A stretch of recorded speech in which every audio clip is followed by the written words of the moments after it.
and Mark Davis will introduce Richard Tait, foremost an entrepreneur and creator of our beloved Cranium game. Mark?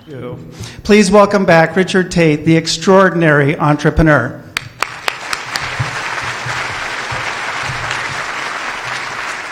Good afternoon, everybody. Can everyone hear me okay? Up. Oh, this is switch. You're hired.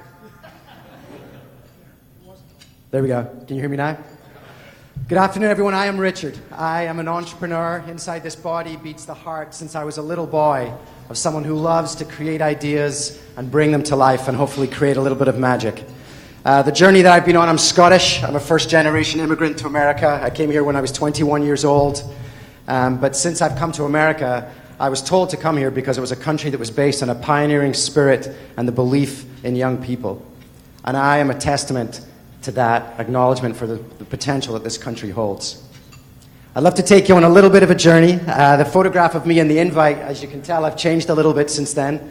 Cranium Days for me was a fantastic 9-year, 10-year chapter of my life. And now I have a new startup in town that's called Golazo, which means super goal in Spanish, and we're soccer crazy.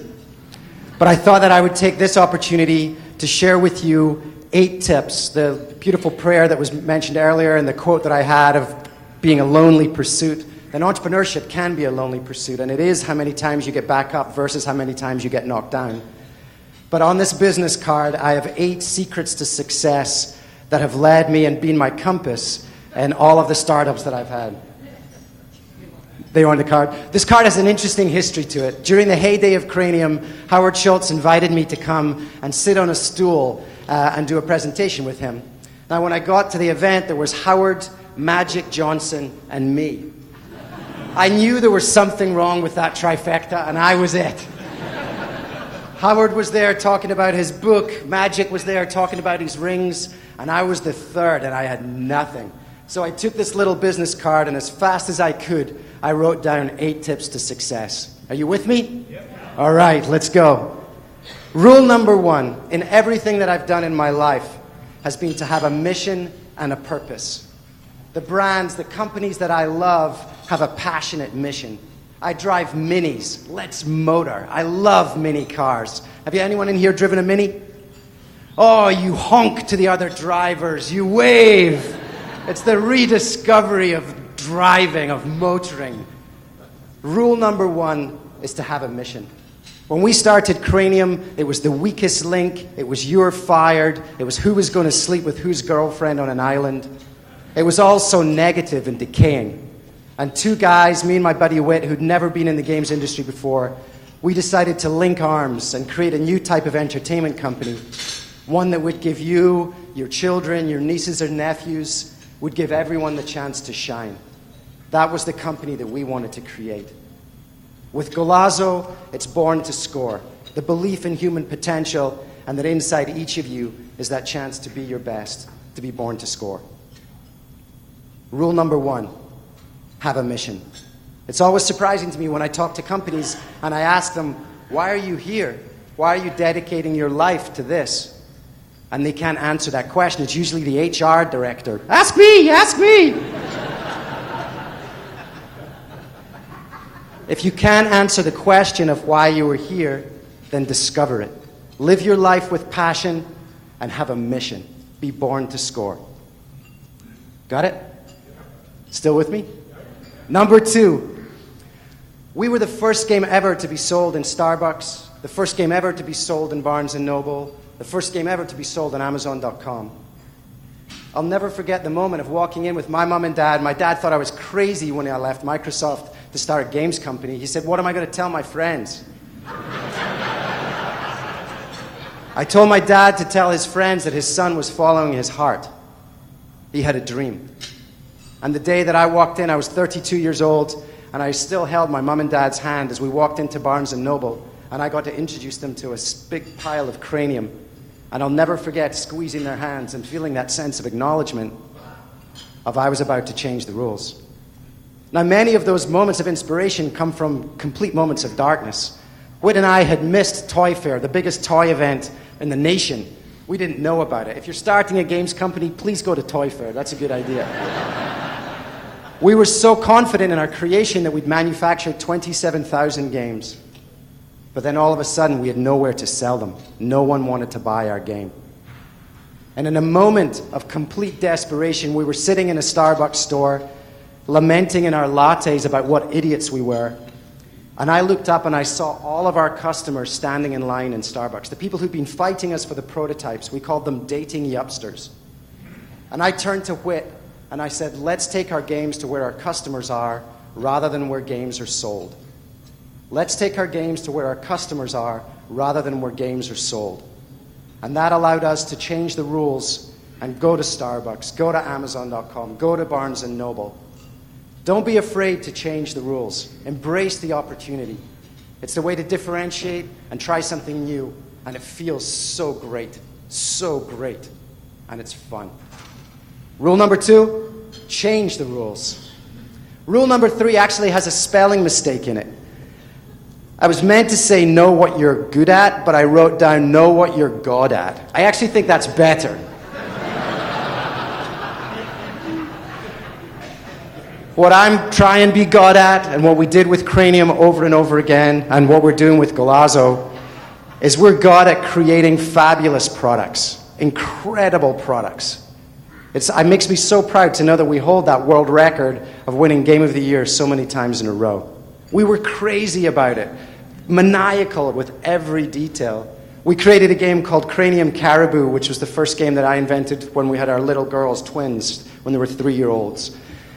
Cranium Caribou had this treasure chest that opened with a spring, and it was a game where kids would try and match colors, letters, numbers, and shapes, and if they got it right, the treasure chest opened and presented them with a little treasure. And we held that little toddler for that moment of glory. But the spring, when it opened at first, doing, almost the kid's eyes nearly came out on stalks. 20 different lubricants, 10 different spring tensions, until that treasure chest opened at just the right speed, that we held both the mother and the toddler in that beautiful moment of accomplishment. Know what you're God at and be the best you possibly can be. Rule number 3. Got it? Rule number 4. Hire for smarts and rent experience. Make hiring priority number 1 and find the best people you can possibly find. The thing that I know most about myself is what I'm not good at. I love to lead. I'm the guy who plays center midfield on the soccer team. I want to be the captain. That's what I love to do. But I also know that I'm a terrible goalkeeper. You have to find where your strengths are and complement those with weaknesses. At Cranium, we build an incredible team, and at Golazzo, the same thing. My buddy at Golazzo is a guy called Alex Rosenast, who's a rocker. He was the first manager for a band called Power Jam. He has a place on Broadway called Garage. We've played soccer together for 10 years, but neither of us had been in the beverage business. So the first thing that we did was we hired a gentleman called Mike Brown, who came to us with a phenomenal beverage experience, and then we found other people that complemented what we didn't have. Make hiring priority number 1, bet on youth, and hire smarts and rent experience. Got it? Number 5. This is one of my favorites. At Cranium, we had these people called Craniacs. We sold 1 million games with no advertising. It was all through people telling others about their experience with the games. Rule number 5 is know that your customers are your sales force. Now, we would do crazy things for our customers. We once had this woman her husband was having a 40th birthday party in Spokane, Washington, and she couldn't find Cranium.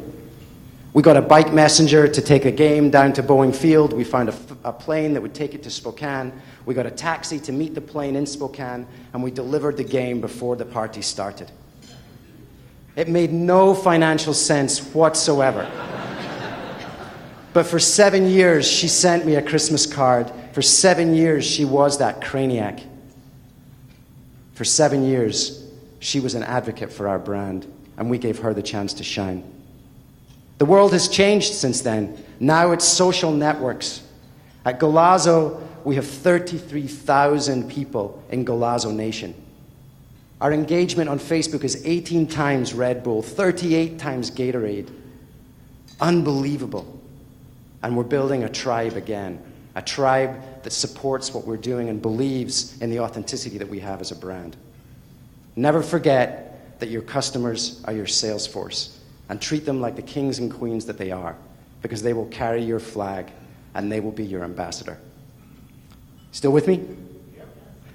Number 6, you can forget everything that I've told you today and rush out and buy a book called Orbiting the Giant Hairball by Gordon Mackenzie. Orbiting the Giant Hairball by Gordon Mackenzie. I want you to avoid hairballs. I want you to be in the avoidance business and not the reaction business. Get the experience that allows you to avoid things, hairballs that will choke you, and be in the avoidance business. But most importantly, enjoy that book. It changed my life. Number 7, do good as you do well. I know I'm amongst people who live life with that philosophy, but I want to remind you to always think about being a company with compassion. Do good as you do well. At Cranium, we had the Cranium Fund that we gave donations to after-school programs in the creative, performing, and literary arts. Whit and I visited every program, and when we were there, one day we went to Los Angeles, and there was a young African-American girl who were putting on a violin scholarship.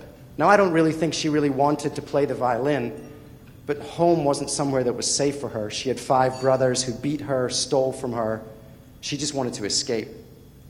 And we were there as she unclasped that violin case, and you know that purple velvet that's inside the violin case? The sun illuminated that velvet and shone on her face.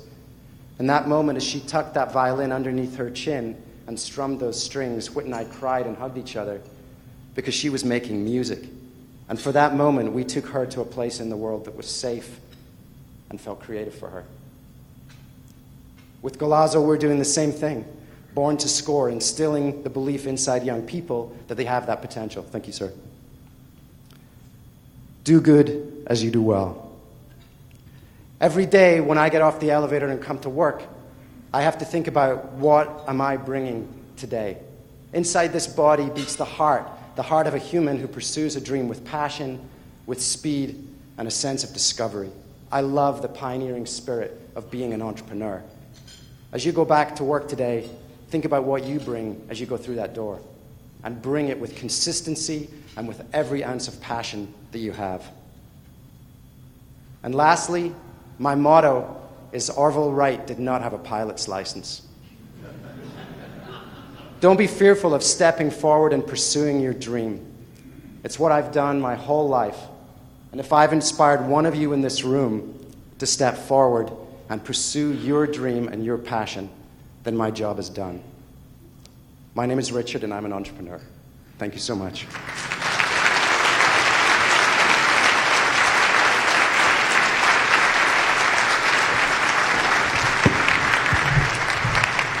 A little time for some questions. Laura Rearman. Thank you, Richard.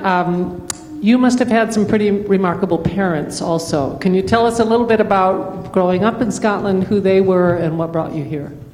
I love talking about them. I might cry because I miss them. My parents come from families of servants. My family have worked for the Templetons of Troon for 3 or 4 generations. My grandfather was the chauffeur. My great-grandfather was the gameskeeper for the Templetons of Troon. My father broke that lineage in my family, and with no formal education, no college degree, my dad ended up running Polaroid in Europe. And I saw him every night grind it out on the dining room table. And he inspired me. And the greatest gift that my mom and dad gave me, I was the 3rd kid. I think they were bored or tired by the time I came along. But they gave me the room and the safety to pursue my own creativity and to believe in my own potential. And they never told me it couldn't be done, always applauded and encouraged me. And it's the hardest thing to be away from them.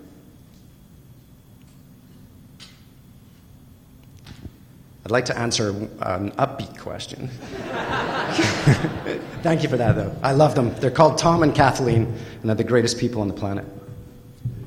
Patrick. Hey, Richard. I'm Patrick from Rotary Boys and Girls Club. Hi, Patrick. Hi. Can you recommend a game that would be great for kids that are perhaps maybe in middle school, high school, to kind of keep them focused on learning in unique ways? Cranium. I think the challenge for parents, I have 3 kids, and the challenge for parents now is the debate around electronic gaming. And I'm a big fan of electronic gaming. If it encourages kids to solve problems, I think the key to learning and success is developing a sense of curiosity and encouraging young people to solve problems. So, I'm not a big fan of combat games. I don't like that. I don't like the look on a kid's face when they're I think that's destructive. And I think it brings out, in boys in particular, an emotion that's not good for the future. But I allow my kids to play electronic games that are problem-solving games. My son plays something called Mind Quest, which is a great game, and I think that's pretty positive. I just have to limit how much he spends playing it. Jeff Pilot. So you went up against Hasbro and Milton Bradley, and now you're going up against Pepsi and Coke. Talk about how you have a product in the refreshment business, whatever the appropriate term is, and how you battle those guys, please. It's a great question. And my life is a little bit different than it was when I came up with games. When we came up with games, Hasbro and Mattel were kind of a little bit asleep at the wheel, and we were able to come up with a product that had a real point of differentiation and a brand that had some fun, and it really engaged with people. The competitors that are most fearsome in our industry are actually Red Bull, Rockstar, and Monster.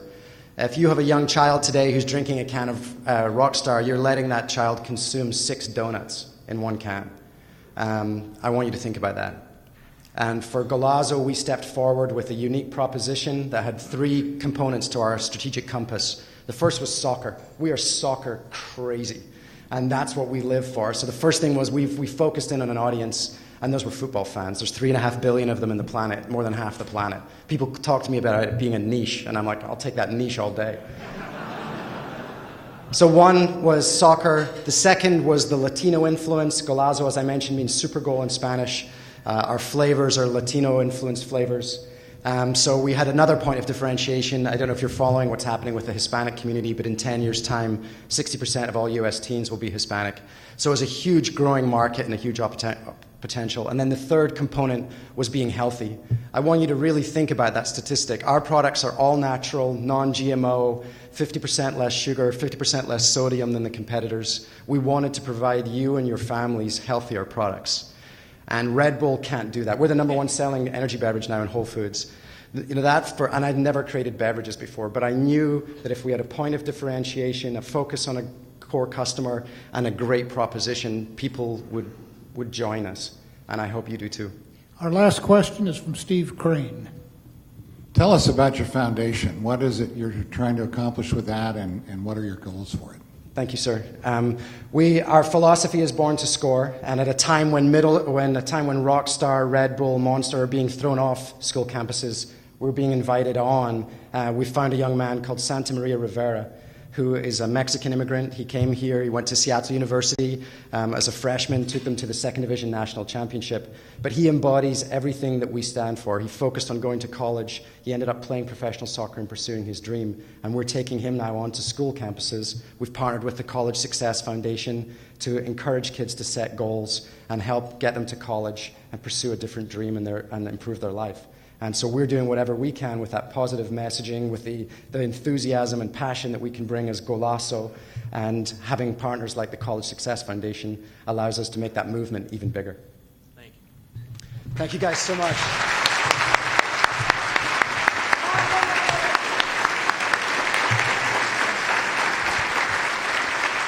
Richard, thank you very much. I think you have too many rules, though. Thanks again. And your comment about having parents to encourage you to do your own thing, that's a big deal, real big deal. All right. We've changed our programming a little bit this time. We're going to end it with some music. And so Sue Nixon is going to introduce a very famous pianist, Walt Wagner. Sue?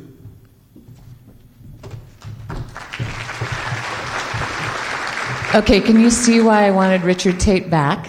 And soon you're going to see why I wanted Walt Wagner and them both here on the same day, because they are two people whose energy is utterly contagious in the most positive way. Walt, I just have to read these names, even though this is just... So Jay Leno, Bill Cosby, Bob Hope, George Burns, Lily Tomlin, Roberta Flack, Sammy Davis Jr., Bob Newhart, Peggy Lee, and touring with Peggy Fleming, Walt Wagner has performed with all of these people. In his spare time, he's been at the Lyle Hampton Jazz Festival and on The Tonight Show and Merv Griffin. He also has been an amazing part of the weave of our community. He began at the Windjammer years ago and now spends Friday and Saturday nights at Canlis. You can catch him there. And between those times, he composed and performed with the Seattle Symphony Orchestra and the Seattle Philharmonic Orchestra. So one impressive dude. Beyond his raw talent, though, what inspires me most about Walt is his generous spirit, his passion, and his sense of humor. The way he mentors and encourages other musicians, how he embraces music across generations, from classical jazz to Pink Floyd and Rihanna. The way he connects with his audience, and ultimately how each performance, like Richard Tait, he holds nothing back.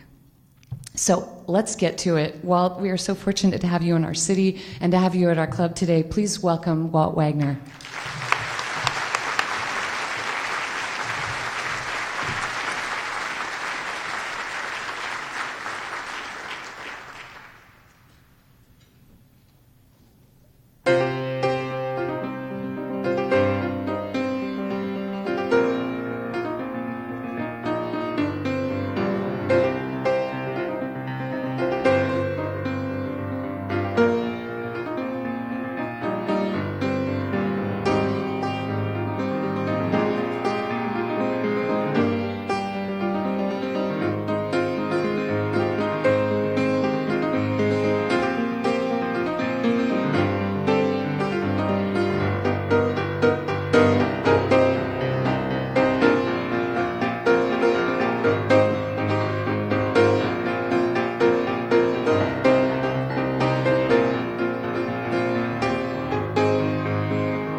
Walt Wagner. Didn't we dance to him like back in the 40s? How many of you do I know from the Windjammer? Look Look at that. Good to see you again. I think we got a pretty hot mic.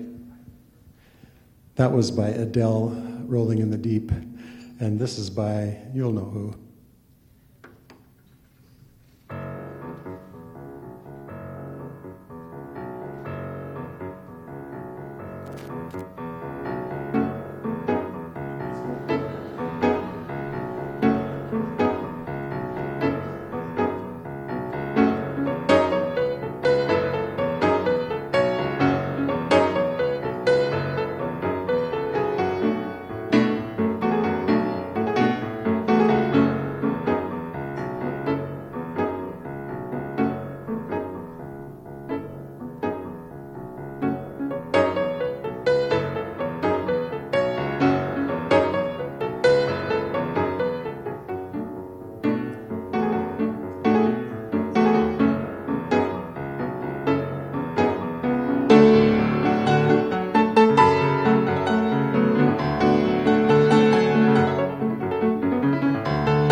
This is, we lost a wonderful performer in Pavarotti a while back. I think this is probably his signature piece from Puccini's Turandot. It's Nessun Dorma.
Seattle Rotary Online is made possible in part by a grant from First Choice Health, working with the Washington Health Information Collaborative to use technology to bring better health care to patients throughout the Pacific Northwest. First Choice Health.